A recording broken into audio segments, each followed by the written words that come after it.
चक्र का बाप। इससे पहले ना किसी ने सुनी, ना किसी ने देखी इतनी सटीक भविष्यवाणी। चाल चक्र। नमस्कार, बहुत बहुत स्वागत है आपका चाल चक्र में। मैं हूं आपके साथ आपका अपना शिरोमणि सचिन। होलाष्टक की बात करेंगे मित्रों। होलाष्टक की शुरुआत से ही आपके मन में कुछ ऐसे विचार आने लग जाते हैं कि कहीं ना कहीं इस एटमॉस्फेयर में, इस वातावरण में एक नकारात्मक ऊर्जा यानी नेगेटिव एनर्जी का आगमन हो चुका। इस नेगेटिव एनर्जी का आपकी दिनचर्या पर, आपके व्यापार या नौकरी पर किस तरीके से प्रभाव या दुष्प्रभाव पड़ता है, चाल चक्र में यही बताने का प्रयास करेंगे। होलाष्टक के शुरू होते ही कहीं ना कहीं शुभ कार्य बंद हो जाते हैं और अशुभ तरीके के विचार आपके मन मस्तिष्क पर आने लगते हैं। तो ऐसा क्यों होता है, आज यही पड़ताल करेंगे, आपको बताने का हर संभव प्रयास करेंगे। लेकिन सबसे पहले जानते हैं क्या है खास चाल चक्र में। चाल चक्र में बताएंगे कि होलाष्टक पर कैसे आपको दिव्य उपाय करने हैं ताकि कोई नकारात्मकता आपको परेशान ना कर पाए। इसके साथ साथ होलाष्टक का क्या दुष्प्रभाव आपके ऊपर पड़ सकता है, यह भी आपको बताने का हर संभव प्रयास किया जाएगा। और होलाष्टक पर नकारात्मक ऊर्जा, नेगेटिव एनर्जी को कैसे दूर करें, यह भी आपको हम बता ही देंगे। और इसके साथ साथ होगी राशियों की एकदम से सटीक भविष्यवाणी और जानेंगे कि आज के शुभ पहर में क्या है आपके लिए बहुत खास। इसके साथ साथ उनकी चर्चा होगी जिनका आज जन्म दिवस है और हर दिन की भांति निरोगी भाव आज भी है बहुत खास। लेकिन सबसे पहले जान लेते हैं आज का पंचांग। आज फाल्गुन मास की शुक्ल पक्ष की अष्टमी तिथि है। आज ही से होलाष्टक आरंभ है और नक्षत्र मार्गशीर्ष। चंद्रमा वृषभ राशि में संचरण करेंगे। राहु काल का समय रहेगा दोपहर 1:30 बजे से 3 बजे तक। आज के दिन दक्षिण दिशा की तरफ यात्रा करने के लिए मनाही है। यदि आपको मजबूरीवश आज के दिन यात्रा करनी पड़े तो आप क्या करेंगे, आप थोड़ा सा मीठा मिष्ठान का सेवन करके और प्रभु का सिमरन करके अपनी यात्रा को मंगलकारी बना सकते हैं। अब अपने विषय को आगे बढ़ाते हैं और आपको बताते हैं कि क्यों आपके मन में एक भय, एक डर आ जाता है। क्या यह डर वाकई में सच है या कोई भ्रांति है।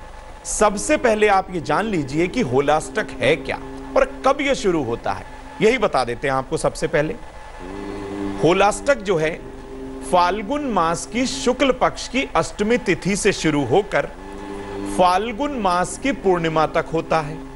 इस समय को आप नोट करें। इस समय कोई भी शुभ कार्य नहीं किया जाता। ऐसा माना जाता है कि इन 7-8 दिनों में, जो होलाष्टक के जो 8 दिन से लेकर जो पूर्णिमा तक ये जो 7 दिन होते हैं, सभी नवग्रहों का जो स्वभाव है वो थोड़ा सा उग्र हो जाता है, थोड़ा सा गुस्से वाला हो जाता है। ज्योतिष के अनुसार सभी शुभ कार्य और मांगलिक कार्यों के लिए ग्रहों का शुभ होना बहुत जरूरी है। इसीलिए होलाष्टक में कोई भी शुभ कार्य नहीं किया जाता। यानी कि बृहस्पति जो कि शुभ कार्यों का कारक है, वो यदि पीड़ित हो गया, 9 के 9 ग्रह यदि पीड़ित हो गए, कहीं ना कहीं उनका स्वभाव उग्र हो गया इस होलाष्टक के दौरान, तो कोई भी शुभ कार्य आपको नहीं करना है। होलाष्टक की शुरुआत से ही प्रकृति के अंदर नकारात्मक ऊर्जा का संचार होने लगता है और बहुत तेजी से बढ़ने लगता है।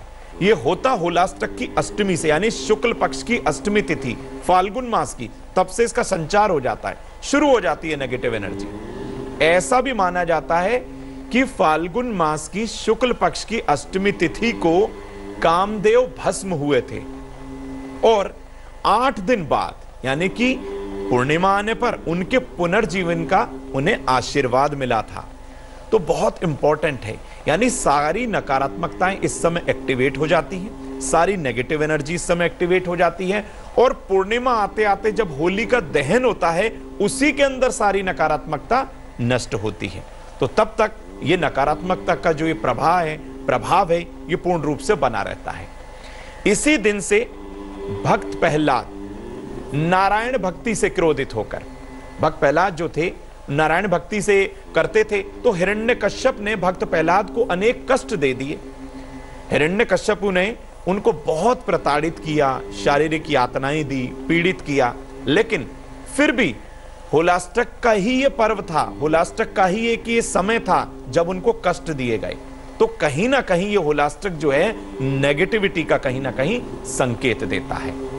तो हमने आपको बताया कि होलाष्टक का क्या प्रभाव या दुष्प्रभाव आपके ऊपर, आपके व्यापार के ऊपर या आपकी सेहत के ऊपर पड़ता है। यही होलाष्टक पर आपको कुछ काम ऐसे होते हैं जो करने होते हैं और कुछ काम ऐसे होते हैं जो आपको नहीं करने होते। लेकिन क्या होलाष्टक पर आप कोई ऐसा काम कर देते हैं जिसका खामियाजा आपको बहुत आगे तक चल के भुगतना पड़ता है? तो सबसे पहले यह भी जान लें कि आपको होलाष्टक पर क्या करना है और क्या नहीं करना। होलाष्टक पर नए घर का निर्माण आपको नहीं करना होता है। ऐसा कहा जाता है कि यदि आपने नए घर का निर्माण कर दिया तो उस घर के अंदर कहीं ना कहीं कलह, कलेश, वैमनस्यता, कटुता, आपसी वाद विवाद बहुत ज्यादा बढ़ जाता है। और ऐसे ही विवाह का कोई भी कार्य, कोई एंगेजमेंट करनी है, कोई सगाई करनी है, रिश्ता पक्का करना है, तो कहीं ना कहीं विवाह से संबंधित भी कोई कार्य आप इस होलाष्टक में भूलकर भी ना करें। ऐसा करने से घर में तो कलह कलेश होगी ही, साथ ही साथ विवाह के टूटने के आसार हो जाएंगे, यानी दाम्पत्य जीवन कलह कलेश से भर जाएगा। क्योंकि कहा जाता है ना, कोई भी जब आप कार्य करते हैं उसकी सफलता उसके शुभ मुहूर्त में, उस समय में छुपी हुई होती है। तो गलत समय पर किया गया रिश्ता, गलत समय पर किया गया, नकारात्मक समय पर किया गया भवन निर्माण कहीं ना कहीं नकारात्मकता को अपने आप में समेटे हुए होता है। तो इस तरीके से आपको होलाष्टक पर कोई कार्य नहीं करना, चाहे वो घर के निर्माण को लेकर हो, कोई भूमि भवन आपको खरीदना है तो आप वो बिल्कुल ना खरीदिए, और साथ ही साथ किसी तरह का कोई रिश्ते या एंगेजमेंट की कोई बात ना करें, तो यह आपके लिए बेहतर होगा। होलाष्टक पर नए व्यापार की आपको शुरुआत भी नहीं करनी है। यानी कि होलाष्टक का जब पर्व शुरू हुआ, फाल्गुन मास की शुक्ल पक्ष की अष्टमी से और पूर्णिमा तक आप नया व्यापार बिल्कुल शुरू ना करें। यदि आपने ऐसा किया तो कहीं ना कहीं आपका व्यापार के अंदर पैसा फंस जाएगा, या फिर आपको बहुत मुश्किलों का सामना करना पड़ेगा। आपका धन तो फंसेगा ही, कहीं ऐसा ना हो अपयश आपके हाथ लग जाए, यानी आपने धन भी उस व्यक्ति को उधार दिया और वो ही आपके ऊपर किसी तरीके का कोई ब्लेम लगा दे या कोई इस तरीके का कोई एलिगेशन लगा दे। तो इस तरीके से भी धन में, आप व्यापार में आपको पैसा लगाने से बचना है। होलाष्टक पर नए वस्त्र ना खरीदें, ना ही कोई आभूषण खरीदें, दोनों चीजों से बचना चाहिए। ऐसा नहीं है, मजबूरी है तो एक अलग बात है, लेकिन कोशिश करें आप कि होलाष्टक पर आपको नए वस्त्र और आभूषण नहीं खरीदने हैं। वरना क्या होता है इसका साइड इफेक्ट, सराउंडिंग एरिया में, पूरे वातावरण में नेगेटिव एनर्जी इस तरीके से घूम रही होती है कि वो आभूषण है ना, उनकी चोरी होने की आशंका बढ़ जाती है और कहीं ना कहीं वस्त्रों के खराब होने का योग बन जाता है। होलाष्टक के दौरान आपको नया वाहन भी नहीं खरीदना है, यह भी ध्यान रखिए, अन्यथा वाहन के अंदर बार बार खराबी आएगी। या तो वो वाहन बार बार खराब होगा या फिर बार बार उस वाहन से आप एक्सीडेंट हो जाएगा, आपका कहीं ना कहीं दुर्घटनाग्रस्त आप हो सकते हैं। तो होलाष्टक के दौरान आपको नया वाहन बिल्कुल नहीं खरीदना। अब आपको बताते हैं होलाष्टक का जो ये आरंभ हो गया फाल्गुन मास की अष्टमी तिथि से और पूर्णिमा तक, ये एक ऐसा समय होता है कि कहीं ना कहीं नकारात्मक ऊर्जा आपको अपनी ओर खींच ही लेती है, कुछ ना कुछ इंसान गलती कर ही जाता है। तो होलाष्टक के दौरान कुछ दिव्य उपाय आपको करने हैं जिससे कहीं ना कहीं आप सकारात्मकता को लिए हुए होंगे और नकारात्मकता आपको अपनी चोट नहीं पहुंचा पाएगी।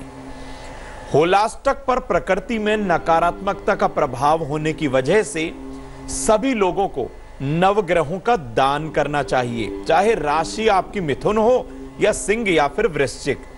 चिंता ना करिएगा, नवग्रहों का दान करने के बाद कहीं ना कहीं आपको शुभता मिलेगी। यह दान किसको करना है? जरूरतमंद लोगों को। तो जरूरतमंद लोगों को आपको दवा वस्त्र भोजन का दान करना है। हो सके तो इस दौरान अपने परिवार के अंदर कोई नई चीज आप ना खरीद के लेकर आएं, इस चीज से भी आपको बचना है, जैसा कि मैंने आपको पहले भी बता दिया। एक आपको उपाय और करना है, अपनी उम्र के बराबर, सपोज करो आपकी उम्र 35 साल है तो आप 35 बेलपत्र ले लीजिए। आपकी उम्र 27 वर्ष है तो आप 27 बेलपत्र लीजिए। अपनी उम्र के बराबर बेलपत्र लेने हैं। सभी बेलपत्र पर सफेद चंदन से आपको राम राम लिखना है और अनार की कलम से लिखना है, या कोई भी कलम आपके पास विद्यमान हो, आपके पास अवेलेबल हो तो उससे आप लिखें।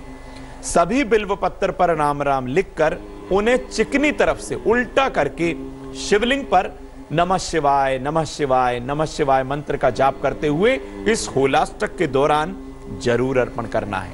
क्या होगा इसका प्रभाव?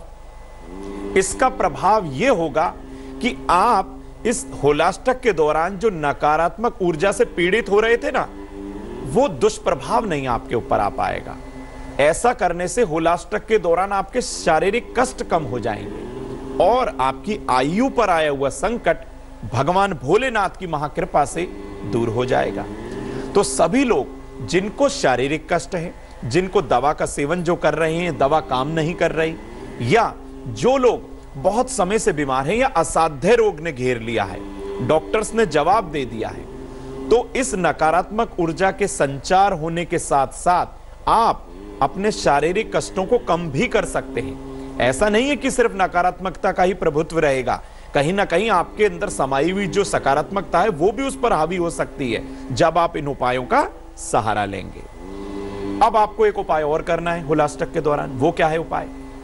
ऐसा हो जाता है जब होलाष्टक का आरंभ होता है तो आप अपने घर के अंदर कुछ अनकंफर्टेबल सा फील करने लगते हैं, यानी एक उद्विग्नता, एक बेचैनी आपके अंदर आ जाती है। वो इस कारण आती है कि आपके घर के अंदर हवा के साथ साथ या फिर आपके मुख्य द्वार से जो है नेगेटिव एनर्जी प्रवेश कर जाती है। इस नेगेटिव एनर्जी को भला कैसे रोका जाए? होलाष्टक के दौरान हल्दी चावल को आप पीस लीजिए, उसमें थोड़ा गंगा जल मिलाइए और अपने मुख्य द्वार पर इस चावल और हल्दी को पीसकर गंगा जल मिलाकर अपने मुख्य द्वार पर आपको स्वस्तिक बनाना है या फिर एक ओम बनाना है। लेकिन या तो आप स्वस्तिक बनाएं तो दोनों ओर स्वस्तिक बनाएं, ओम बनाएं तो मुख्य द्वार के दोनों ओर ओम बनाना है। ऐसा नहीं एक स्वस्तिक एक ओम, ऐसी गलती ना करिएगा। हालांकि बना सकते हैं, लेकिन जिस तरीके से हम आपको बता रहे हैं वही तरीका आप अपनाइएगा। ऐसा करने से नकारात्मक ऊर्जा का प्रवेश आपके घर में होगा ही नहीं। जो आपके मन की चिंता थी, उद्विग्नता थी, मन का रेस्टलेस था, आप बेचैन हो गए थे, वो एकदम से खत्म।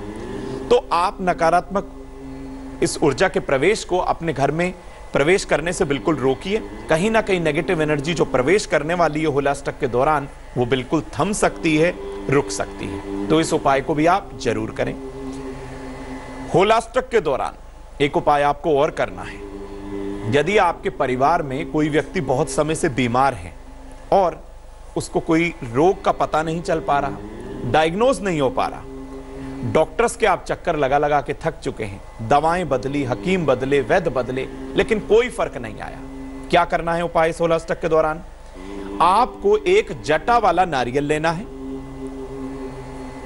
बीमार व्यक्ति के सर से वो जटा वाला नारियल सर से 7 बार उल्टा वारिए, उल्टा घुमाइए और किसी बहते जल के अंदर प्रवाह कर दीजिए।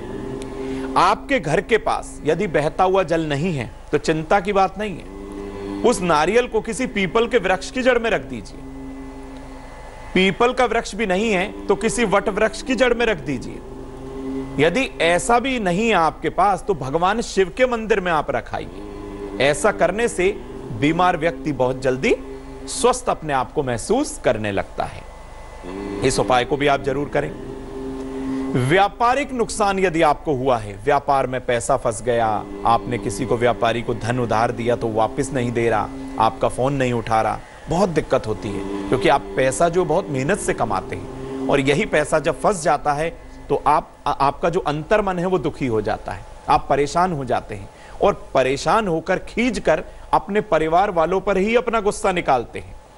तो व्यापारिक नुकसान से बचने के लिए आपको क्या करना है उपाय? एक सुपारी आपको लेनी है, 5 मोदक लेने हैं। ये सिर्फ और सिर्फ होलाष्टक के उपाय हैं। जो आपको होलाष्टक के दौरान करने हैं। 1 सुपारी, 5 मोदक और 5 लाल गुड़हल के फूल। फूल को बदलिएगा नहीं, लाल फूल की जगह कुछ और मत रख दीजिएगा, गुड़हल के फूल ही आपको रखने हैं। 5 लाल गुड़हल के फूल भगवान गणेश को, यानी कि 1 सुपारी, 5 मोदक, 5 लाल गुड़हल के फूल अपने दाएं हाथ से भगवान मंगल मूर्ति महागणेश को सुबह के समय अर्पण करने हैं। और अर्पण करते समय अपने व्यापार के अंदर फंसे हुए पैसे को मिलने की प्रार्थना करनी है कि हे भगवान मंगल मूर्ति, अमुक व्यक्ति हमारे पैसे नहीं दे रहा, आप कृपा करें, आप हमें अपनी कृपा का पात्र बनाएं और कहीं ना कहीं वो व्यक्ति आपको आपका धन लौटाने का हर संभव प्रयास करेगा। लेकिन एक कार्य और करना है, जब आप अपने घर आए इस प्रक्रिया को करके, इस पूजा पाठ विधान को करके, रास्ते में आते हुए किसी भी जरूरतमंद लोगों को कुछ ना कुछ आपको दान करना है। वो दान क्या होगा? वो दान होगा, आप फल दान कर सकते हैं, वस्त्र दान कर सकते हैं, कुछ सब्जी खरीद के दान कर सकते हैं, कुछ मिठाई दे सकते हैं, गजक दे सकते हैं, रेवड़ी दे सकते हैं, कुछ भी जो आपके मन में श्रद्धा हो वही दान उस जरूरतमंद व्यक्ति को आप कर दीजिएगा। ऐसा यदि आपने कर दिया तो आपका 100% व्यापार में फंसा हुआ धन भगवान गणेश की कृपा से जरूर वापस आएगा। अब आपको बताते हैं अगले उपाय के बारे में। यह उपाय ऐसा है कि किसी को भी इस उपाय की जरूरत पड़ जाती है, बहुत काम का है ये उपाय। क्या करना है? जब आप किसी से मिलते हैं तो आपको ऐसा लगता है कि मैं थोड़ा सा बेचैन हो गया, यानी कि आपको अपने अंदर से कुछ नेगेटिविटी का आभास होता है, आपको नजर लग चुकी होती है, आप अपने आप को बड़ा उद्विग्नता के अंदर पाते हैं, यानी कहीं ना कहीं आपको बेचैनी होने के साथ साथ आप कभी कभी बीमार भी हो जाते हैं, आपकी आंखों में दर्द हो जाता है, सर दर्द हो जाता है। लेकिन नजर दोष का सबसे बड़ा लक्षण यह होता है कि वो समझ में ही नहीं आता कि क्या हुआ है, क्योंकि वो दिखाई तो देती नहीं है। आपकी आंखों से और आपकी कानों से ऐसा महसूस होता है कि जैसे कोई हीट, कोई एनर्जी निकल रही है। तो समझ जाइएगा नजर दोष का दुष्प्रभाव आपको अपने चंगुल में ले चुका है। नजर दोष से बचने के लिए एक लोटे में आपको जल लेना है, उसमें थोड़ा सा नमक मिलाना है। साबुत नमक यदि मिलाएंगे तो और उत्तम होगा। इस लोटे के जल को नमक समेत आप जो है सर से उल्टा वारिएगा और अपने घर के बाहर फेंक दीजिएगा। मात्र इतना सा करके देखिए, जैसे ही होलाष्टक के दौरान आपने इस उपाय को किया, तुरंत उसी क्षण, उसी पल आपको जो है सकारात्मकता का आभास होगा। आप सोचेंगे कि मेरे सर पर इतना बोझ था वो कैसे खत्म हो गया, मेरा शरीर जो इतना भारी लग रहा था मुझे कैसे खत्म हो गया। तो कहीं ना कहीं ये भार खत्म हो जाएगा, तो आप नजर दोष से मुक्त हो जाएंगे। अब आपको बताते हैं, यदि आपको सर दर्द की समस्या है, बहुत आप मेडिसिन लेते हैं छोटी छोटी बातों पर, माइग्रेन है, सर दर्द है, आपको बहुत परेशान हो जाते हैं, सुबह के समय उगते हुए सूर्य को तांबे के लोटे से अर्घ दीजिए। जितनी भी तरह की सरदर्द की समस्याएं हैं, चाहे वो माइग्रेन को लेकर है, चाहे वो आंखों को लेकर है, भगवान सूर्य को जल अर्पण करने के बाद वो बिल्कुल खत्म हो जाती है। अब आपको बता दूं, नौकरी की समस्या से यदि जूझ रहे हैं, नौकरी सबको चाहिए, काम तो करना है, धनार्जन करना है। नौकरी की समस्या हेतु काला कपड़ा, काला उड़द, काला तिल और लोहे का कोई सामान, जैसे कोई लोहे की बाल्टी है, कोई लोहे का और सामान है, शनिवार की शाम किसी जरूरतमंद व्यक्ति को आप दान कर दें। आपकी नौकरी की परेशानियां खत्म समझिए। ऐसा आपको होलाष्टक के दौरान करना है। राशि आपकी कोई भी हो, जब जरूरतमंद की आप जरूरत पूरी करते हैं ना, तो ईश्वर आपको दुआ देते हैं। जरूरतमंद तो दुआ देगा ही, ईश्वर की भी कृपा आपको दिखाई देती है। तो ऐसा आप जरूर करिए। पारिवारिक कलह कलेश को यदि आपको खत्म करना है तो क्या करें उपाय? होलाष्टक की शाम से एक मिट्टी के दिए में देसी कपूर रखकर आप जला दीजिए। पूरे घर में घुमाइए इसको। इस जलते हुए कपूर को बड़े मिट्टी के दिए में रखकर संपूर्ण घर के अंदर, पूरे घर में, हर कमरे में, सिर्फ वॉशरूम को छोड़ दीजिएगा, टॉयलेट को छोड़ दीजिएगा, अपनी किचन में, अपने बेडरूम में, अपने ड्राइंग रूम में, सब जगह इसको घुमाइए। आप देखिए, इस जैसे ही कपूर जल के खत्म होगा, कहीं ना कहीं आप अपने घर के अंदर अच्छा महसूस करेंगे, आपका अपने घर के अंदर मन लगेगा। यदि आप ऐसा कर देते हैं होलाष्टक के दौरान इन उपायों को लेकर, तो कहीं ना कहीं आप नकारात्मकता से बिल्कुल बचे रहते हैं। तो हमने आपको बताया कि किस तरीके से होलाष्टक के दौरान आपको उपाय करने हैं। इन उपायों का आप सहारा जरूर लीजिए। हमने आपको बताया कि किस तरीके से होलाष्टक पर आपको महा उपाय करने हैं और कौन कौन सी परेशानियां आपको हो सकती हैं। तो होलाष्टक में हर तरीके से आपको नकारात्मक ऊर्जा से बचने का हर संभव प्रयास करना है। अब समय हो चला है दैनिक राशिफल को जानने का, और आज के शुभ पहर के बारे में भी बताएंगे, लेकिन अब समय है आपके निरोगी भव का। निरोगी भव में आज हम आपको बताएंगे, यदि आप घुटनों के दर्द की समस्या से बहुत परेशान हैं तो आपको अलसी के तेल को गर्म करना है और हल्के हाथ से अपने दोनों घुटनों पर मालिश करनी है। यदि आप ऐसा करेंगे कुछ समय तक तो आपके घुटनों के दर्द में आपको आराम मिलेगा। अब समय हो चला है मेष से लेकर मीन राशि तक के राशिफल को जानने का। तो शुरुआत करते हैं मेष राशि से। मेष राशि, रुका हुआ पैसा आपको मिल सकता है, दिन खुशियों भरा रहेगा, कार्यों को समय पर जरूर करें। शुभ रंग आपके लिए लाल, भाग्य का प्रतिशत होगा 78। वृषभ राशि, सारा दिन काम में व्यस्त रहेंगे, वाहन में खराबी आ सकती है, अपने ऑफिस समय पर पहुंचें। शुभ रंग आपके लिए गुलाबी होगा और भाग्य का प्रतिशत होगा 67। मिथुन राशि, अपने वाहन का स्वप्न पूरा होगा, लापरवाही से बचें, रिश्तों में मधुरता आएगी। शुभ रंग आपके लिए मैरून और भाग्य का प्रतिशत होगा 72। कर्क राशि, दोपहर बाद तनाव हो सकता है, कार्यों को समय पर करें, कार्यों के विलंब दूर होंगे। शुभ रंग आपके लिए सफेद होगा और भाग्य का प्रतिशत होगा 74। सिंह राशि, अगली राशि, नुकसान का योग बना हुआ है, सेहत का ध्यान रखें, दांपत्य जीवन में मधुरता आने वाली है। शुभ रंग मैरून और भाग्य का प्रतिशत 67। कन्या राशि, पैरों में चोट लग सकती है, अपने पिता का भरपूर सम्मान करें, शुभ समाचार जरूर मिलेगा। शुभ रंग आपके लिए पीला होगा, भाग्य का प्रतिशत होगा 70। तुला राशि, प्रेम संबंधों में खटास आ सकती है, प्रॉपर्टी में आप लेकिन निवेश कर सकते हैं, अपना सामान ध्यान से रखें, संभाल के रखें। शुभ रंग गुलाबी, भाग्य का प्रतिशत होगा 67। वृश्चिक राशि, अपनी वाणी के द्वारा आप कार्य सिद्ध जरूर कर लेंगे, समय थोड़ा सा आपके अनुकूल नहीं है, शेयर बाजार में निवेश अभी ना करें। शुभ रंग आपके लिए हरा साबित होगा, भाग्य का प्रतिशत होगा 68। धनु राशि, किसी को उधार ना दें तो बेहतर होगा, विदेश यात्रा का योग बन चुका है, रात्रि में देर तक ना जागें। शुभ रंग आपके लिए पीला, भाग्य का प्रतिशत होगा 67। मकर राशि, कैरियर में बदलाव का योग है, खान पान का ध्यान जरूर रखें, धन का लेन देन किसी के साथ ना करें। शुभ रंग पीला, भाग्य का प्रतिशत होगा 85। कुंभ राशि, अपनों का साथ मिलेगा, रुके हुए कार्य पूरे होंगे, समय का सही तरीके से आपको प्रयोग करना यानी सदुपयोग करना है। शुभ रंग नीला, भाग्य का प्रतिशत होगा 75। मीन राशि, संतान से खुशी मिलने वाली है, कैरियर में सफलता का योग बना हुआ है, रिश्तों का भरपूर सम्मान करें। शुभ रंग आपके लिए हरा, 66% का भाग्य आपके भाग्य में 4 चांद लगाएगा। एक दर्शक हमारे साथ जुड़ी हैं, मधुमिता जी, पश्चिम बंगाल से। जी मधुमिता जी, आपका क्या प्रश्न है?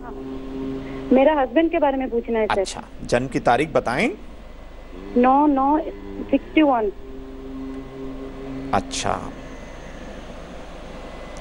और जन्म का समय भी बता दीजिए। 61 आपने बताया। 7:30 बजे। अच्छा, उनका नाम है प्रद्युत दास। अच्छा, ये समय सुबह का है कि शाम का? सुबह का सर। सुबह का। और जन्म स्थान भी बताइए। हाँ, कलकत्ता। कलकत्ता। और क्या प्रश्न है आपका? उनका हेल्थ के बारे में थोड़ा जानना है। जी देखिए, कन्या लग्न की पत्रिका और लग्न के अंदर मंगल और बुध की युति, कहीं ना कहीं अष्टम भाव का स्वामी जब लग्न में आ जाए, छठे भाव का स्वामी जब लग्न में आ जाए तो कहीं ना कहीं सेहत से संबंधित परेशानी हो ही जाती है। क्या उपाय करें? 6:15 से 7:30 रत्ती तक का एक शुद्ध पन्ना आप इन्हें जरूर धारण कराएं। हर बुधवार के दिन भगवान गणेश की आरती इनसे करवाएं और हर बुधवार के दिन आप इनके हाथ से हरे वस्त्र का दान और हरे चारे का दान जरूर करवाएं। हरे वस्त्र का दान यदि किसी किन्नर को यह करेंगे तो काफी इनको लाभ होगा, और हरे चारे का दान यदि किसी गौशाला में करेंगे तो भी इनको लाभ होगा। और हो सके तो अपने घर की उत्तर दिशा को हमेशा आप साफ रखिएगा, तो आपके पतिदेव के स्वास्थ्य में काफी हद तक परिवर्तन आएगा। एक दर्शक और जुड़ी हैं धनबाद से, विनीता जी हैं। जी विनीता जी, आपका क्या प्रश्न है? गुरु जी प्रणाम। जी प्रणाम। हमें बेटी के बारे में पूछनी है। अच्छा, जन्म की तारीख बताएं। 21 जनवरी। 21 जनवरी। हाँ, 2001। 21 जनवरी 2001। हाँ, 12:05 रात में। 12:05 रात में। 2001 बताया आपने? जी। अच्छा, और जन्म का स्थान भी बताइए। जन्म का स्थान है तोपचाची, धनबाद। अच्छा, धनबाद। और प्रश्न क्या है आपका? प्रश्न है कि मेरे बेटी के पेट में हमेशा दर्द रहता है। अच्छा। बहुत से डॉक्टर दिखाए पर कुछ निकलता नहीं है, और उसका कैरियर के बारे में जानना है। देखिए, यहां पर भी कन्या लग्न की पत्रिका तैयार हुई और वृश्चिक इनकी राशि है।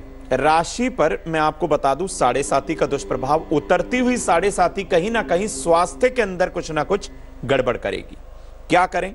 उपाय के तौर पर आपको अपने घर की उत्तर दिशा में थोड़ा सा पानी भरकर रखना है, यानी जल भरकर रखना है, और इनके हाथ से जरूरतमंद कन्याओं को लेखन सामग्री यानी स्टेशनरी का सामान जो है दान कराना है। ये दूसरा आपका उपाय है। और हर शुक्ल पक्ष के बुधवार के दिन और हर कृष्ण पक्ष के बुधवार के दिन हो सके तो इनसे कहिएगा मां दुर्गा की दुर्गा सप्तशती का पाठ करें। यदि आप दुर्गा सप्तशती का पाठ करेंगे या आपने जिसके बारे में आपने पूछा है उनसे करवाएंगे तो कहीं ना कहीं लाभ होगा और सारी नकारात्मकता आपके घर से, और यदि उनको कोई नजर लगने का जो दोष यहां पर मैं देख रहा हूं बना हुआ है, उस नजर दोष से भी इनको मुक्ति मिल जाएगी। तो सप्तशती का पाठ हर बुधवार, कृष्ण पक्ष और शुक्ल पक्ष को आप जरूर करें। एक दर्शक और जुड़िए हमारे साथ। जी, आपका क्या प्रश्न है? हेलो जी, मैं अनीता हूँ। अच्छा, नीता जी बताइए, आपका क्या प्रश्न है? ये पूछना है मुझे, हमारा जो धन लाभ नहीं हो, कहीं व्यापार में पैसा लगाया तो वो मुझसे पड़े हैं। थोड़ा सा आप तेज बोलने का प्रयास करें, आप तक हमारी। हाँ जी, ये बोल रहे थे कि हमारा जो कहीं हमने प्रॉपर्टी खरीदने के लिए पैसे लगाए थे। अच्छा, तो वहाँ पैसा फंस गया, वो पैसा मिलेगा या जमीन मिलेगा? अच्छा, आप जन्म की तारीख बताएं। जन्म की तारीख तो नहीं कह सकती हूँ। अच्छा, चिंता ना करिए, आपको उपाय बताते हैं, कहीं ना कहीं आपके धन मिलने के चांस जो हैं ज्यादा हो जाएंगे। देखिए, इस समय आपने प्रश्न किया और प्रश्नानुसार बता दूं, शुक्र और केतु की युति और मंगल मेष राशि के अंदर कहीं ना कहीं आपका धन आपको मिल सकता है, लेकिन ये एक मुश्त रकम में नहीं मिलेगा, यानी कि आपको पार्टली पेमेंट मिलेगी, यानी कि थोड़ा थोड़ा करके आपको धन मिल सकता है। क्या उपाय करना है यदि आपका फंसा हुआ धन आपको मिल जाए? उपाय आप ये करें, शुक्रवार के दिन लक्ष्मी मंदिर में आपको गाय के घी का दिया जलाना है। मां लक्ष्मी नारायण को बृहस्पतिवार या शुक्रवार के दिन पीले या सफेद मिष्ठान का भोग लगाना है, और महालक्ष्मी के मंत्र ओम ह्रीं श्रीं महालक्ष्मी नमः, ओम ह्रीं श्रीं महालक्ष्मी नमः मंत्र का 108 बार कमलगट्टे की माला से जाप करना है। यदि आप ऐसा करेंगी तो आपका रुका हुआ धन आपको जरूर मिलेगा। एक दर्शक जुड़ी है गुजरात से, मनीषा जी हैं। जी मनीषा जी, आपका क्या प्रश्न है? हाँ पंडित जी, मुझे अपने भाई के बारे में पूछना है। जन्म की तारीख बताएं। 12/8/1976। 12 अगस्त 1976। हाँ, और समय एकदम परफेक्ट नहीं मालूम है पंडित जी, और 6:30 से 7:30 के बीच में सुबह में हुआ है। अच्छा, प्रश्न क्या है? पंडित जी, वो 2009 से ही बहुत परेशान है, जैसे व्यसन भी बहुत करता है और कुछ अच्छा। काम धंधा भी नहीं करता। हम लोग बहुत परेशान रहते हैं। देखिए, वो काम धंधा करें और व्यसनों में यदि वो पड़े हैं, गलत आदतों के यदि वो शिकार हो गए हैं, तो आप उनके हाथ से एक उपाय जरूर कराएं। आपको करना क्या है, आपको इनके हाथ से हर बुधवार और हर शनिवार की शाम को थोड़ी हरी दूर्वा लेनी है और भगवान गणपति और भगवान शिव को अर्पण करानी है। इनके हाथ से 7 तरीके का अनाज बुधवार की शाम या शनिवार की शाम को दान कराना है और इनके हाथ से एक नारियल या तो शनिवार के दिन या रविवार के दिन भगवान सूर्य नारायण के सामने ऐसा संकल्प लेके कि आपका ऐसा कार्य सिद्ध हो जाए, आपका बच्चा सद्मार्ग पर आ जाए, आप ऐसा संकल्प लेते हुए इस नारियल को भगवान शिव को अर्पण कर दीजिए। मात्र इतना सा करके देखिएगा, आपके भाई के जन्मांक में जो इस तरीके के जो दोष बने हुए हैं, भगवान भोलेनाथ की कृपा से जरूर इसमें फर्क आएगा। एक दर्शक जुड़े हैं झारखंड से, सोनी जी हैं। जी सोनी जी, क्या प्रश्न है आपका? जी, मेरा बेटा के बारे में पूछना था सर। अच्छा, जन्म की तारीख बताएं। बेटा का जन्म है 1998 अक्टूबर माह। आप सबसे पहले जन्म की तारीख बताइए। जन्म का तारीख है 12 अक्टूबर 1998 और जन्म का समय?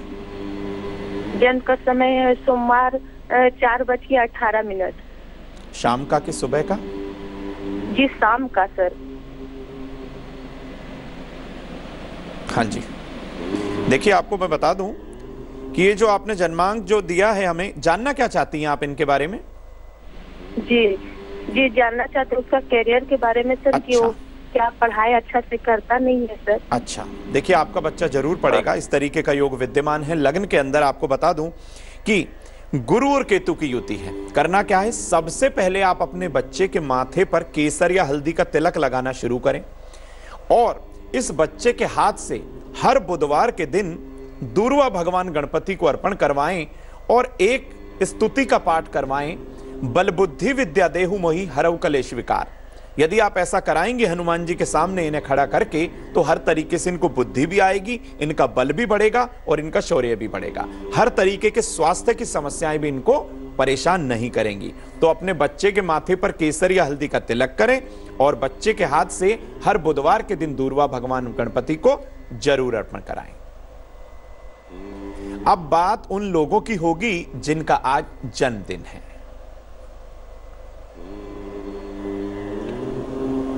जिन लोगों का आज जन्म दिवस है, यह वर्ष आपके स्वास्थ्य में तेजी से सुधार लाएगा और जून के महीने के बाद आपके कैरियर में आपको 100% लाभ मिलने वाला है। यह वर्ष आपको धन का फायदा खूब होने वाला है। खूब इस वर्ष धन कमाएंगे आप। धन, स्वास्थ्य और कैरियर में यदि कोई समस्या आए तो आपको भगवान गणेश के किसी भी स्तोत्र का पाठ करना है और हर तरीके से आपको लाभ मिलेगा। जरूरतमंद लोगों को वस्त्र का दान भी कर दीजिए। यदि आप ऐसा करेंगे तो आने वाला संपूर्ण वर्ष आपका शुभता के साथ बीतेगा। अब समय हो चला है आज के शुभ पहर को जानने का, तो जानते हैं आज का शुभ पहर। आज के शुभ पहर का समय शाम 5:30 बजे से 7 बजे तक है। इस समय भगवान मंगल मूर्ति के मंत्र गंग मंत्र का आपको 108 बार जाप करना है। आपकी विद्या की रुकावटें, किसी भी तरह का कोई विघ्न या किसी भी कार्य में कोई दिक्कत है, इस मंत्र के जाप के बाद वो खत्म हो जाएगी। इस समय का आप सदुपयोग जरूर करिए। अब समय हो चला है आप सभी लोगों से विदा लेने का।